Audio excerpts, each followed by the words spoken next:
अगर आप भी चाहते हैं एसएस एंटरटेनमेंट का ऑडियो वीडियो सबसे पहले आप तक पहुंचे तो लाल बटन दबाकर चैनल को सब्सक्राइब करें और बेल आइकन दबाना ना भूलें। मरते हैं हम अपनी मोहब्बत का, हम अपनी मोहब्बत का ऐलान करते हैं। तुम हम पे मरते हो, हम तुम पे मरते हैं। तुम हम पे मरते हो, हम तुम पे मरते हैं। मन हम इस पे मर रहे। खत्म हो गया गाना, गाना खत्म हो गया। मन हम तुम पे मरते हैं, तुम उस पे मरती हो। कि चमन में फूल खिलते हैं, फूल कोई और चुमटेगा। जरा गौर फरमाओगे, इधर आओगे। कि चमन में फूल खिलते हैं, फूल कोई और चुमटेगा। मोहब्बत हमसे करके और मजा कोई और लूटेगा, कोई और लूटेगा। कि याद कर यादव से पहले लोहार रहलू। ना ना अनुपमा यादव हनो, ऐसा गलत है, गलत है, गलत। लोहार ना रहलू।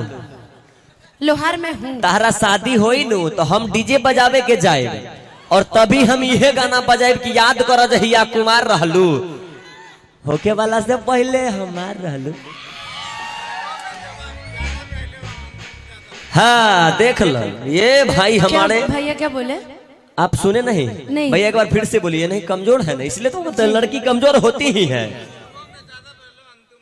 हाँ। क्या बात है। यादव, यादव जिंदाबाद, जिंदाबाद। लइकवा के मौसा जिंदाबाद।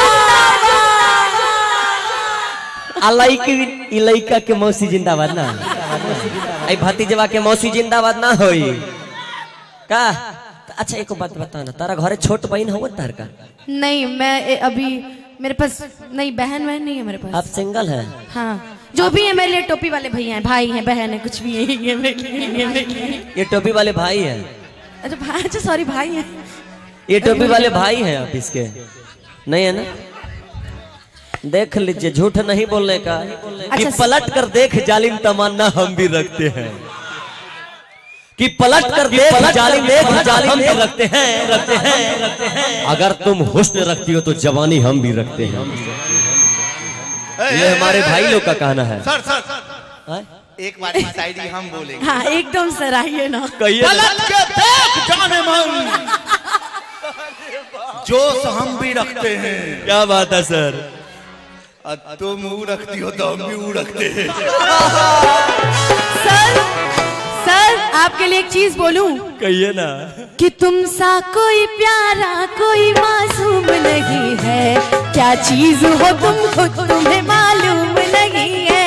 लाखों है मगर तुम सा यहाँ कौन हंसी है। क्या चीज हो तुम खुद तुम्हें। तू बजा ला पहले, फीलिंग ये खत्म हो जाता है एकदम से। कहते हैं सर कि ना जाने वो कौन इतना हसीन होगा, न जाने वो कौन इतना हसीन होगा और आपके हाथों में जिसका लकीर होगा वो आपको चाहे कोई बात नहीं, लेकिन जिसे आप चाहे वो खुश नसीब होगा।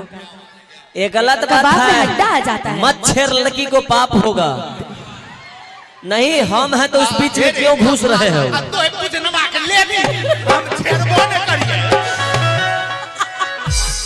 कि मत छेड़ लड़की को पाप होगा, कल तू भी किसी लड़की का बाप होगा। तो हम क्या कहे जानते हैं?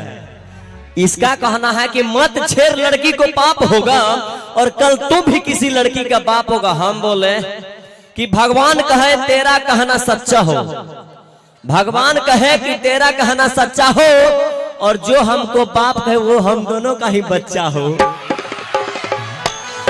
सही है ना कह रहे हैं? क्या मुकेश भैया फीलिंग हो रही है?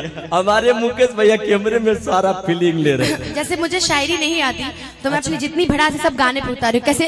अरे कब तक जवानी छुपाओगी रानी, कबारों को कितना सताओगी रानी। सता रही हो तो सता रही है। अरे कब तक जवानी छुपाओगी रानी, कबारों को कितना सताओगी रानी। कभी तो किसी की दुल्हनिया बनोगे, मुझसे शादी करोगे। हम भी सोचिए रहे हैं, यही बात सोच रहे हैं हम भी। क्या भैया हम भी सोच रहे हैं। हर जगह ये लड़का